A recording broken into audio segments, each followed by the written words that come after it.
Hello, lovely people. Welcome to Ari Talks About Music. I'm Ari, and today I'll be reviewing the new dry cleaning album, Secret Love. Here we have the third album from the English post-punk band who have been building up quite a unique sound over the last few years with their previous two albums. Their musical style is something that really is quite unique, with a lot of their sound being obviously very influenced by very standard 80s post-punk. And not only are they able to modernize that sound really well, but I think what really sets them apart from most other post-punk bands at the moment is the very unique vocal approach they take, with the vast majority of their songs being all just spoken word vocals, but done in a very satirical and deadpan tone. And I think that that is ultimately what makes them such an interesting and unique band to be keeping up with. I really enjoyed their debut album, New Long Leg, as well as liking their second album, Stumpwork, even more. So naturally, I was also very excited to get around to listening to this one as well when it did come out. And as expected, they did of course stick to the style that I do love them for, the very organic post-punk with the very sarcastic spoken word lyrics. But that's certainly not to say that they don't expand out into new territories on this album as well, as there are still a lot of moments where they do experiment with new things that they've not done before, and most of the time it does actually work out very well. Like on the opening track, for example, Hit My Head All Day, they take a much more stripped back approach to their sound, which I actually really like. On top of the slightly acoustic leaning instrumentation, you still have a lot of very airy guitars, which I think sound really good, and I think that the overall atmosphere of this track actually suits the spoken word vocals really well. And then after that, going into Cruise Ship Designer, I love how this is just a very typical dry cleaning song. It's just really quirky, both musically and lyrically. There is a lot to go into, with this song overall feeling a lot more rhythmic and a lot more complete, which is a style I really like that they do. Again, even with the spoken word vocals actually sounding really good on top of such a dense musical palette, as well as just how progressive this song can be at times, and it does build in a really cool way. And I also like what this song has to offer on the lyrical side of things as well, being definitely one of the more unique tracks this album has, using the profession of being a cruise ship designer as a metaphor for being in a job that you just don't really like but do anyway,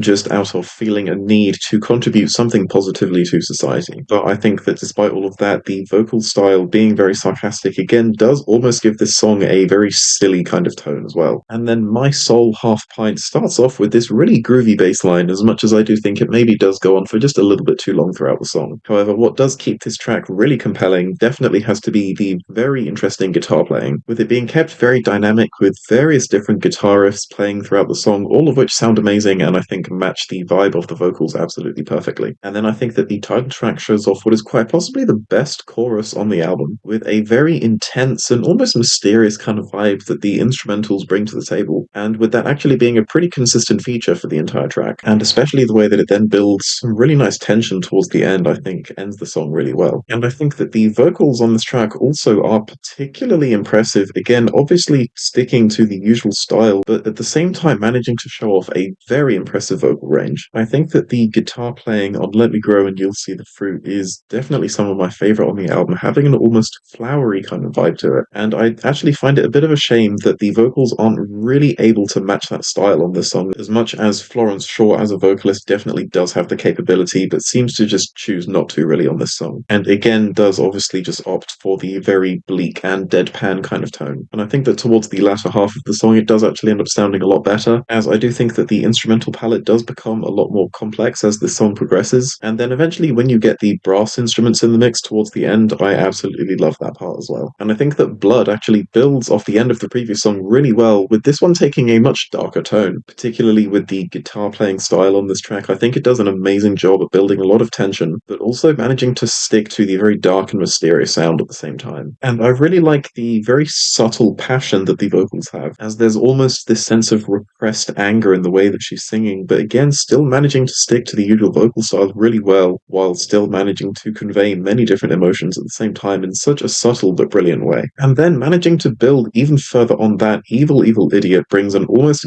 gothic kind of sound to the table, and I absolutely love it. I love the very dark and mysterious kind of tone that the guitar playing has, as well as the very moody and almost whispered vocals that again have that very subtle sense of repressed anger, which I think sounds even better on this song. And then between a lot of the vocal moments, you have these instrumental breaks with the guitar just sounding absolutely fantastic and really heavy in a way that suits the overall vibe of the song absolutely perfectly. But unfortunately, after such an amazing run of tracks, I find that the transition into the following song rocks to be very harsh. I just think that the transition from something so moody and so dark and atmospheric straight into something that's a lot more noisy and chaotic was not really the best decision, which is kind of a shame because the song on the whole is actually pretty decent. I do like the way that a lot of dissonance is used, and the guitar playing being so chaotic, I think actually sounds amazing, but it's just a shame that where it's placed on the album does not sound very good at all. And I do think that the following song, The Cute Things, does actually show some reasonably cool ideas as well as just matching the album's vibe pretty well. I really like the guitar riff in the opening verses. I think it adds a lot to the song's backbone. However, I think that the chorus on this song is by far the absolute weakest on the album, as it really doesn't seem to try to switch anything up or change the sound or implement any other ideas, as well as that very constant droning sound in the background for the chorus, I think just doesn't sound very good at all. And then on the following song, I Need You, you do again have that droning kind of sound in the form of strings this time, but I actually think it's used a lot better on this one, which I actually find to be very frustrating, as it ends up being kind of the complete opposite of the previous song, where I think that the strings are definitely the best part of this one, as they just have such an amazing texture that they add to the background of this song, but I kind of find that everything else going on around it is really nothing all that special, and other than the amazing string work, I think that this song is actually quite forgettable. And then finally you have Joy, which I think is a reasonably good closer, opting for a much more energetic kind of vibe to end the album on. Even though there are a lot of other energetic moments on this album, maybe it would have been better to end on something a bit calmer. I still think that the raw, punky energy that this song has is still very unique, and I think it does end the album about as well as it needs to, even if the more punk-leaning tendencies of this song are maybe just a tad out of place after a run of much calmer tracks. It feels just a little bit like it was tagged on the end, but I think that just the song itself does end the album really well, and that's more of an issue of the pacing on the rest of the album, I think. And so overall, I'm still very glad to see Dry Cleaning having completed such a strong 3-album run, as I do definitely find them to be one of the most interesting and unique rock bands active right now, and there is still a lot to say for how much they've expanded their sound on this album in very subtle ways mostly, but all of them I think are very good. But I do still find all of the new ideas they've shown on this album to still be really interesting, as much as in some moments it could maybe have just used a little bit more polish, but I'm hoping that on future projects that is something that they're going to perfect, as they clearly have it in them to expand their sound a hell of a lot more after this. And so that is why I'll be giving this album a 7 out of 10. Thank you so much for watching this review. Please be sure to listen to this album yourself and tell me your thoughts below.